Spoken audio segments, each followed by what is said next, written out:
Paano kung mawala ang araw? Makakaya kaya nating mabuhay? Yan ang ating aalamin.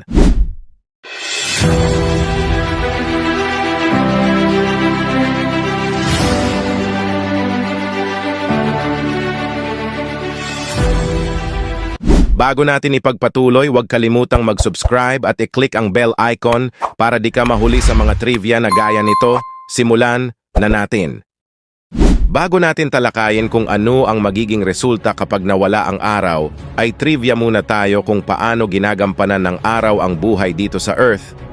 Ang araw ay nagbibigay ng init at liwanag na kinakailangan upang maganap ang proseso ng photosynthesis ng halaman na siyang nagbibigay ng sustansya sa iba't ibang anyo ng buhay sa lupa. Ito rin ang nagpapainit sa ating planeta na siyang nananatiling may temperaturang naaayon sa buhay. Ang araw ay nagpapasok ng enerhiya sa sistem ng panahon at klima sa Earth. Ang pagkawala ng araw ay maaaring magdulot ng malalang epekto sa ating klima at panahon. Ang init mula sa araw ay siyang nagpapainit sa tubig sa mga karagatan at lawa na siyang nagdudulot ng paggalaw ng tubig at pagkakaroon ng ulan. Kung mawawala ang araw, maaaring magdulot ito ng pangingibabaw na paglamig at pagkakaroon ng iba't ibang kalamidad sa tubig sa lupa. Kung mawawala ang araw, magdudulot ito ng malalang epekto sa planetang Earth.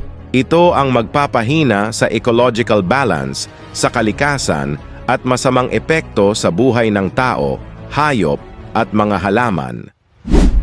Kung biglang maglaho ang araw, mawawala ang puwersa ng gravitational sa pagitan ng araw at Earth.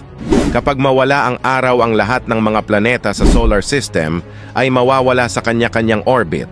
Dahil napakalaking tungkulin ang ginagampanan ng araw dahil sa gravitational pull nito. Ang araw ay nagbibigay ng init sa ating mundo. Kung kaya't kapag nawala ito, malamang na maging napakalamig ang temperatura sa buong mundo. Ang mga klima at ekosistem ay magbabago at maaaring magdulot ng epekto sa mga organismo at pagkabahala sa mga tanim at hayop. Ang araw ay pinagmumula ng enerhiya sa ating planeta at kung mawawala ito, magkakaroon ng kakapusan sa enerhiya.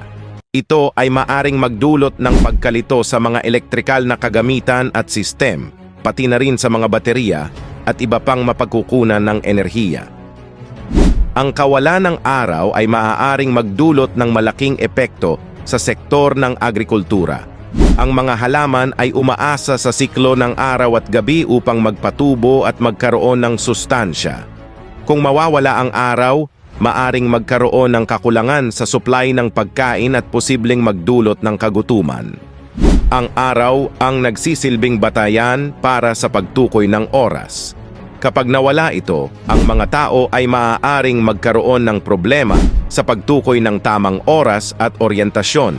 Ito ay maaaring magdulot ng kalituhan at hindi pagkakasunduan sa gawain at pagkakasunod-sunod ng mga araw-araw na aktibidad. Ang liwanag at init mula sa araw ay may malaking epekto sa kalusugan ng tao. Kung mawawala ang araw, maaaring magkaroon ng mga problema tulad ng kakulangan sa bitamina D, pagtaas ng depresyon, at ibang mga pisikal at mental na kondisyon na nauugnay sa kawalan ng araw.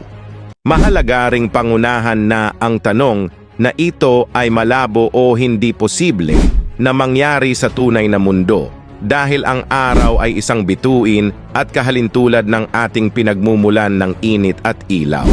Ang pagkawala nito ay isang malayong pangyayari na hindi nangyayari sa mga regular na kalagayan ng ating planeta.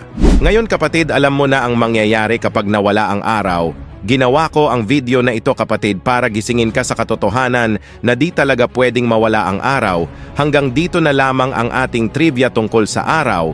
Kung nagustuhan mo, bigyan mo ako ng like. Kung di naman ay dislike, maraming salamat kapatid at umabot ka dito. Muli ako si Mystery PH at sa channel na ito, libre ang manood at walang bayad.